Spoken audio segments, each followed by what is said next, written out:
네, 안녕하세요. 창호 전문기업 머물고 싶은 집입니다. 최근에 이제 한파가 많이 찾아오기도 했고, 그다음 뭐 가스비, 전기세 뭐 이런 게 많이 올라서 그런지 창호 관련 문의가 굉장히 증가했어요. 그래서 열심히 대응을 해드리고 있는데, 그 많은 문의 사항 중에 이제 한 가지가 이제 확장방이 춥다. 우리 확장방에 좀 단열을 해달라. 이제 이런 요구 사항이 많으셔서 오늘은 그 부분에 대해서 좀 말씀드리도록 하겠습니다. 일단 확장방이 추운 원인을 한번 살펴보면, 원래 이제 발코니 공간이 있던 곳을 이제 방으로 만드는 게 이제 확장이다 보니까 원래 발코니 공간의 역할 중에 하나가 이 단열을 해주는 게 있었어요. 여기서 이제 열을 좀 잡아주는 역할을 하는 게 있었는데 이제 그걸 없애다 보니까 당연히 이제 기본적으로 구조적으로 좀 추워질 수밖에 없는 구조가 되겠죠. 그러면서도 뭔가 밖에 있는 창, 그다음에 안쪽에 있는 창을 다 갈아서 이중창이 새로 들어가면 좋은데 이중창을 안 하고 기존 창을 살린 상태에서 덧창을 대는 경우, 그러면 일단 바깥쪽에 있는 창 자체가 좀 부실하다 보니까 일단 안으로 들어오는 거죠, 공기 자체가. 그래서 이제 방이 추워지는 원인이 되기도 하고요. 외기에 접하는 벽을 또 맞대었기 때문에 이 벽을 통해서 단열이 잘 안 돼서 이 한기가 들어오는 경우도 있고요. 그 다음에 이제 이 방 자체가 보통 이 확장하는 방들이 대부분 이 후면, 이 북향을 좀 많이 하고 있어요. 그러다 보니까 해가 또 잘 안 들어와요. 이런 복합적인 원인들로 인해서 이 확장방이 추운 경우가 많습니다. 춥기 때문에 이제 이걸 해결하기 위해서 보통 창을 교체를 하는데 사실 벽체 단열까지 같이 들어가 주는 게 이 단열에는 큰 도움이 돼요. 창 전문 업체한테 창 교체를 요청했을 때 뭐 창은 해주지만 뭐 단열은 어렵다 뭐 이런 경우도 있는데 저희 같은 경우는 벽체 단열을 지금 같이 해드리고 있어서 오늘 그 부분에 대해서 좀 집중적으로 말씀드리겠습니다.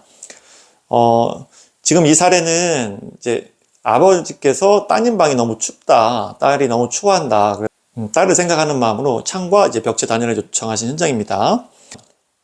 우선 현재 상태를 보면 단창이에요. 근데 이제 시스템 단창이죠. 시스템은 단열성이 좋기 때문에 일반 창보다는 낫겠지만 문제는 이제 폐허 유리인 거예요. 보통 시스템 창을 할 경우에는 폐허 유리보다는 이제 삼중 유리, 총 유리에 3판을 넣는 거죠. 그렇게 해서 단열을 잡는데 이 현장은 안타깝게도 그냥 폐허 유리였어요. 그리고 외벽과 만나는 이 안쪽 벽체 단열이 한 5cm밖에 안 됐어요. 그러니까 사실 추울 수밖에 없는 구조인 거죠. 그래서 이런 경우에 이제 단열을 보강하는 작업을 어떻게 하냐. 우선 창을 이중창으로 바꿔드립니다. 이중창이 훨씬 단열이 잘 되거든요. 그래서 이중창으로 바꿔주면서 이 현장 같은 경우는 더블 로이까지 넣었어요. 그래서 창에도 에너지 등급이 있다라는 얘기를 말씀드렸었는데 이 창은 이제 에너지 등급 1등급 창을 만들어 드린 거죠. 그래서 일단 창에서 에너지가 새어나가는 거는 확실히 잡아놨고요. 그 다음에는 이제 벽체를 보강하는 부분인데 맨 앞에 있는 석고보드를 철거합니다. 그래서 석고보드를 철거하고 나서 내부 단열재를 같이 또 철거하죠. 근데 물론 내부 단열재가 아주 잘 돼 있는 경우가 있을 수는 있어요. 그런 경우에는 이제 그냥 놔둬서 쓰기도 하는데 보통은 잘 안 돼 있으니까 내부 단열재 철거하고요. 창과 이 벽체, 기존 벽체 석고보드 같은 걸 철거했기 때문에 다시 한번 제대로 이제 우레탄 폼으로 틈을 잘 메워주고요. 그리고 이제 앞에 보시면은 이 창 밑에 이제 받침대 같은 게 하나 있는데 저거는 창 자체는 이 벽체에 고정이 되어 있지만 이중창이다 보니 창짝이 또 앞에 있어서 나중에 이제 오래 쓰다 보면 앞으로 쏠릴 수가 있어요. 그래서 밑에 받침대는 빼지 않고 그대로 받쳐놓는 용도로 사용을 합니다. 그래서 기존 걸 제거하고 난 다음에는 이제 아이소핑크를 가장 많이 쓰죠. 뭐 단열재는 여러 종류가 있겠지만 보통 아이소핑크를 제일 많이 쓰고요.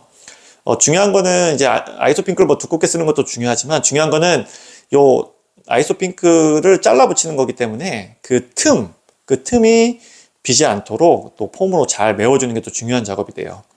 이중창 같은 경우 앞으로 10cm 이상 돌출이 돼서 이런 단열재를 두꺼운 걸로 한 2장 정도는 써야 돼요.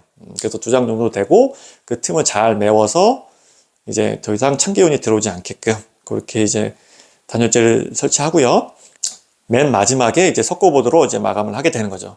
이 석고보드에는 나중에 이제 고객님께서 별도로 이제 본인이 원하시는 디자인의 벽지를 바르시면 이제 벽체 단열은 이제 끝이 나는 거죠.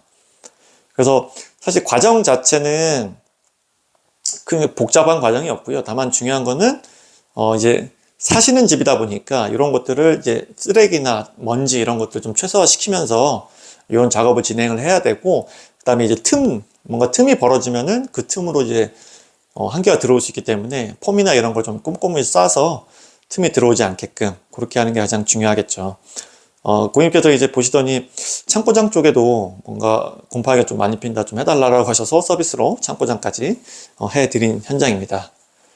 네, 오늘은 확장방의 단열을 한 부분에 대해서 한번 그림과 함께 한번 보여드렸는데요. 기본적으로 이제 처음 말씀드린 것처럼 인테리어를 하실 때 확장을 하게 되면 기존 창을 철거하시면서 이중창을 넣는 게 가장 좋아요. 이제 그렇게 안 하시는 데들이 많다 보니까 확장방이 추워지는 가장 큰 원인이라고 보이고요. 그 다음에 이제 벽체를 단열할 때는 단열재를 좀 충분히 넣어주는 거, 단열재도 넣지만 그 단열재 사이의 공간을 잘 폼으로 쏘아주는 부분, 그런 부분이 중요하고요. 그다음 마지막으로 이제 석고보드 마감을 하고 나서는 도배 마감으로 깔끔하게 그렇게 정리를 하실 수 있으니까 생각보다 복잡하거나 어렵지가 않습니다. 그래서 창 바꾸실 때 그렇게 벽체 단열까지 좀 같이 요청하셔서 하시는 김에 완전히 좀 단열을 제대로 해보시는 것도 좋을 것 같습니다. 네, 오늘 여기까지 마치겠습니다. 감사합니다.